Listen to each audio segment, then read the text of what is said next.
how do we know that the Gospels weren't altered over time? And I have a lot of notes on this, so forgive me if it's a little awkward hopping between notebooks. I have it written everywhere. But to discuss whether or not the Bible was altered over time, specifically the Gospels, because that's where I specialize, we need to talk about the early dating of the Gospels relative to Jesus' death, and we need to talk about the multiplicity of documents on the Gospels that were actually passed down through history, and what those texts actually were, what they were written as, what languages, what early languages. We'll get into more detail later.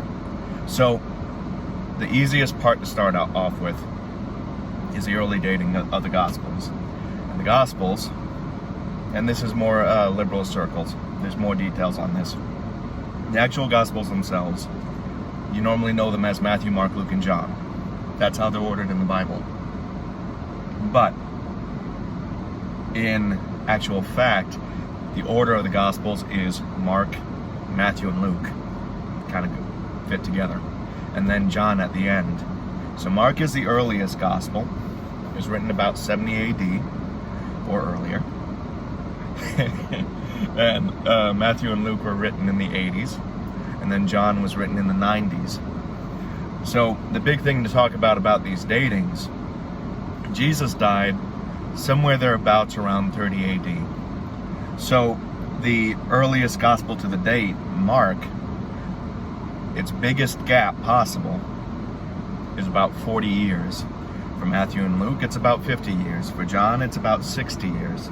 That is an extremely small gap between the death and the actual writing down process of the gospel itself. And remember, when we were talking about the authorship of the Gospels, even though they're technically written anonymous, again, we know who wrote them. The Gospels were already in circulation through preaching directly after the event.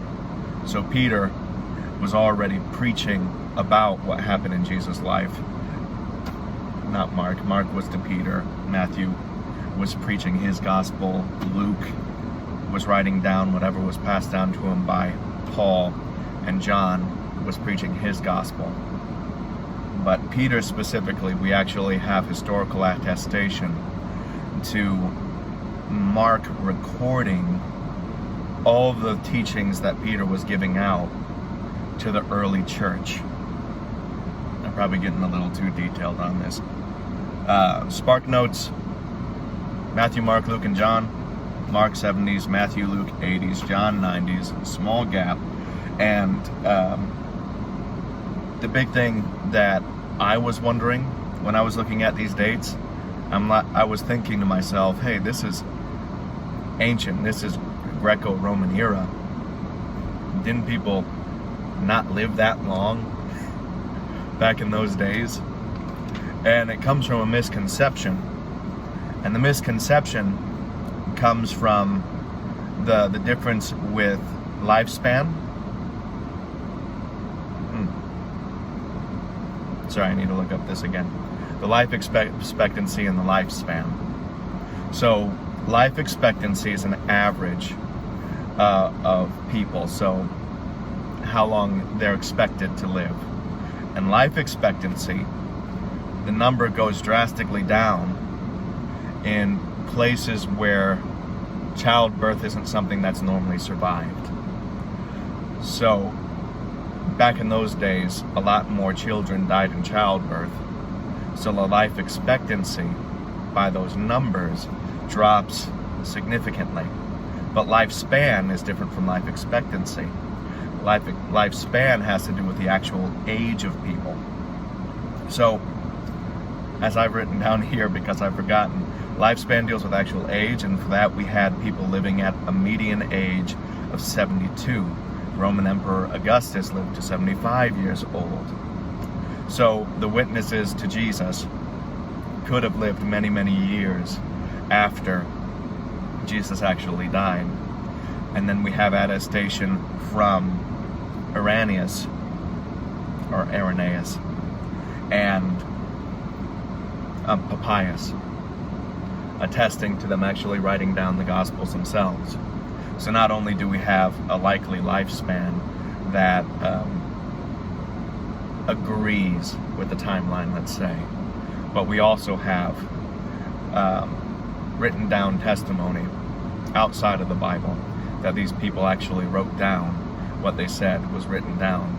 That's why you see a lot of gospels that are left out of the Bible, because a lot of the times there's no historical backing. They come much later than Jesus' death. They come in different languages from different areas, and they say things completely out of the wheelhouse of the actual teachings of the Bible. They just completely lose the plot. So that's one point to bring up. The other point is that one might say, well, 40, 50, 60, even 90 years, well, it didn't go that far, but 40, 50, or 60 years after Jesus' death, isn't that a pretty long time span? Like, that's 6 decades before they actually have it written down. Doesn't that make it less trustworthy? The thing is, in context, this is only a few years back for recorded history, and these people are still alive to see it. But the other part is, this is a news flash relative to history. Historians have documents that come with a much wider gap that they still find to be trustworthy. And for that, a good example to look at is the biographies of Alexander the Great. So, for Alexander the Great, the earliest 2 biographies were written by Arrian and Plutarch.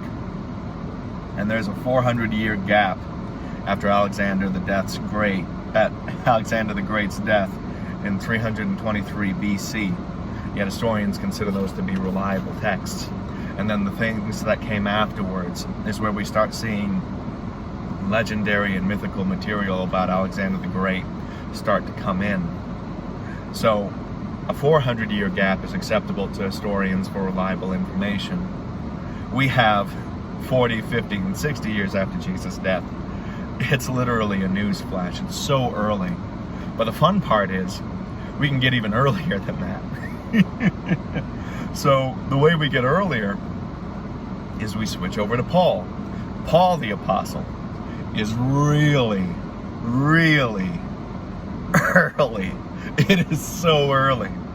A lot of Paul's writings come out in the 50s, or even in the 40s, but the majority of his writings come out in the 50s.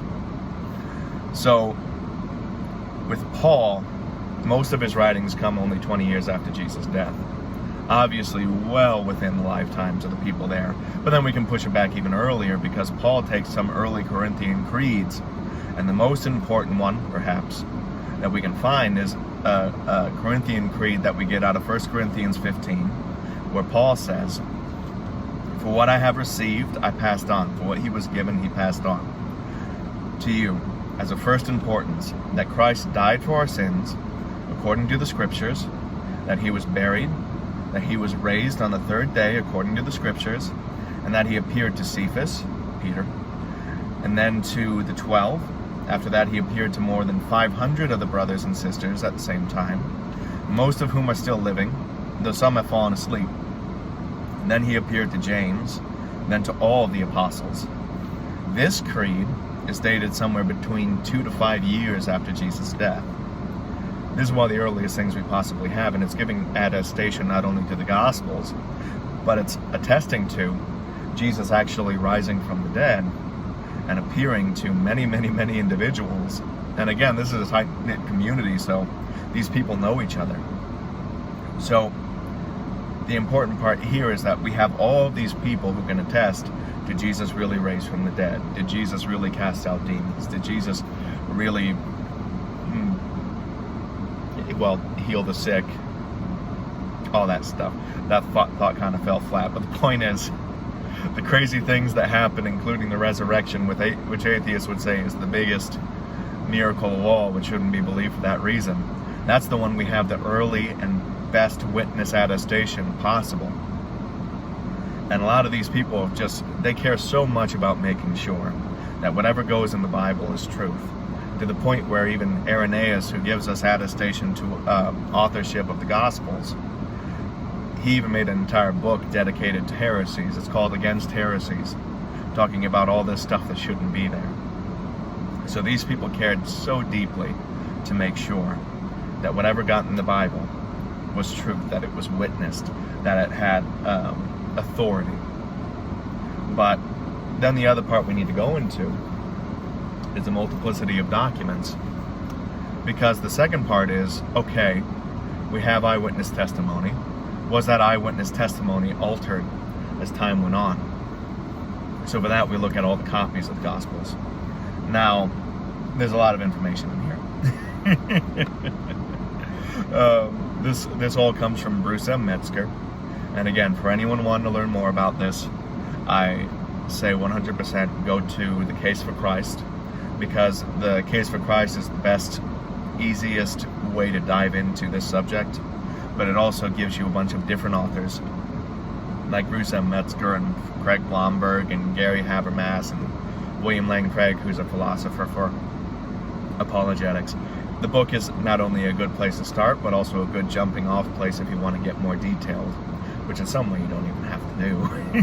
Highly recommended if you're interested in the subject. Get that book, The Case for Christ by Lee Strobel. So, what Bruce M. Metzger says about having copies of copies.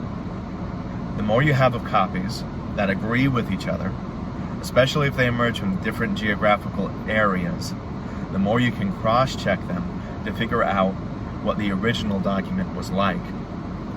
In other words, if we have more and more documents, we can look at this document, is there agreement, this document, is there agreement, cross-reference, and then you can work your way back to make sure that the document that you have now also looks like the document that you had then. And the more copies you have, the more you have to weigh the truth against. That's probably not the best way to say it, but you get what I mean. So, having the multiplicity of documents, this is another quote from Bruce, it's something that favors the New Testament. We have copies commencing within a couple generations from the writing of the originals, whereas in the case of other ancient texts, maybe 5 or 8 or 10 centuries elapsed before the original and the earliest surviving copy. So one, the original dating of the Gospels is extremely early, but also the original documents that we have, not original, also the earliest documents that we have that stem from the original copy are much earlier than are found with other documents from antiquity, old stuff, old history. So Metzger talks about the earliest portion that we have, and it's a fragment of the Gospel of John containing material from chapter 18, and they originated about AD 100 to 150. The actual amounts of New Testament materials we have are for Greek, and this is the original Koine Greek. About 5,000 for the original Greek. The earliest documents we have are written on papyrus, but uncial texts we have about 306 dating back as early as the 3rd century. Then we had minuscule, which we have about 2,856 copies.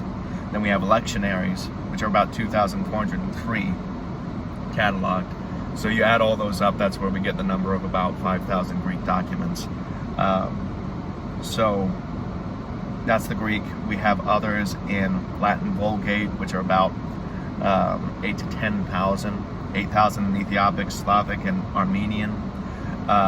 All of the documents that we have are somewhere around 24,000 manuscripts that we can cross-reference. So we talked about Alexander the Great before, so now we'll look at a different example. We have 24,000 for manuscripts in existence for the Bible, but we have 5,000 in the original Greek, written in different ways, papyrus, uncial, etc. So the next best written document, best recorded document, actually goes back to Homer's Iliad. So for Homer's Iliad, which by the way is it's like the ancient Bible of the Greeks, there's fewer than 650 manuscripts that come from the 2nd and 3rd century, while the actual epic was composed in 800 BC. So we have 5,000 of the original Greek manuscripts for the Bible, not original, sorry I keep saying that. We have 650 for Homer's Iliad. And then we have 24,000 for the actual Bible in multiple different languages. So you see, there isn't really even a comparison. One, for the earliness of dating, but two, for the multiplicity of documents. So what we have in the sum total is that we have extremely early dating that didn't have a lot of time to evolve. We have extremely early copies of documents written down that we can actually look at and then cross-reference with other documents to make sure that there's not an evolution. And what you have is pretty much zero time for myth to be smuggled in to the Bible itself, to alter the Bible over time. Because while these things were written originally, in the actual original documents, the eyewitnesses were still around to be a check to say, that didn't happen. That did happen. And remember, these people know each other. They're talking. They talk about these people like, oh yeah, that guy? Yeah, I know that guy. I talk with that guy. It's fine. They know each other. And it's a culture that if you say something wrong, that if you, since they're coming from an oral tradition, if you recite something wrong, the people in the crowd are actually allowed to correct you so that we make sure we're preserving the correct teachings. So there's backups. I guess you could say there's backups upon backups. Eyewitness testimony keeps false testimony from getting into the early written documents, and then the multiplicity of documents cancels out the thought that, did they evolve? No, they didn't evolve. That's the importance of the early dating in the manuscripts, because what you're seeing in the Bible is trustworthy. It's not that they had manuscripts and they had, it's actually an argument. Let me formulate it right in my head. There's an idea that the different translations of the Bible are an evolution in and of themselves. Like you started, for just the thought of it, as an example, you started with the New King James Version. And then after the New King James Version, you take the New King James Version and you try to translate the New King James Version into a better understood document. Let's call that the NIV for fun. And then you take the NIV and then you say, I could translate the NIV better, so we make the New Living Translation. And we take the New Living Translation and we decide we're going to make the Passion Translation. So some people think that there's an evolution, that we just take from an earlier translation and then try to make it better understood, and then try to make that one better understood. And obviously, if you actually did do that, there would be an evolution of thought where you'd eventually start diverging from what the original was actually intending to say. But it's not like that. We actually have the early documents that when we are translating and making a new translation, the new translation is coming from the original documents, not from a previous translation. It's not an evolution.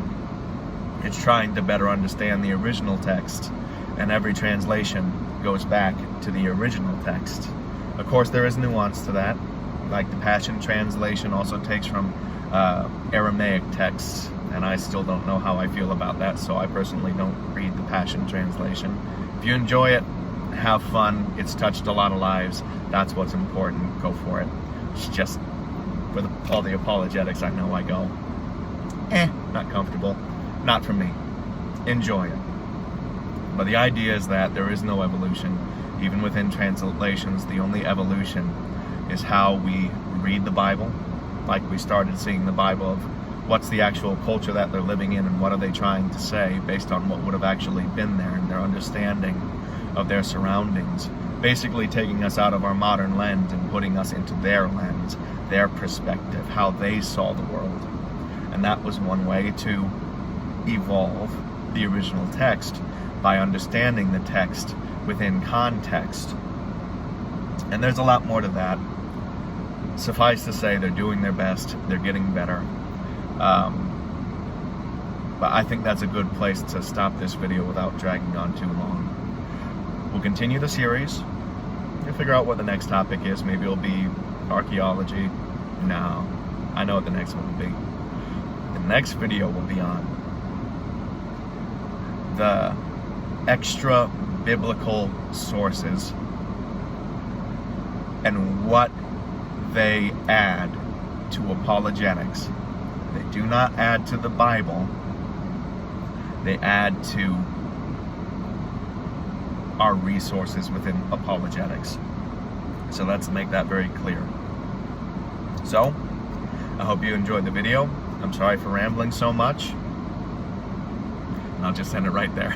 God bless, have a wonderful day, and goodbye.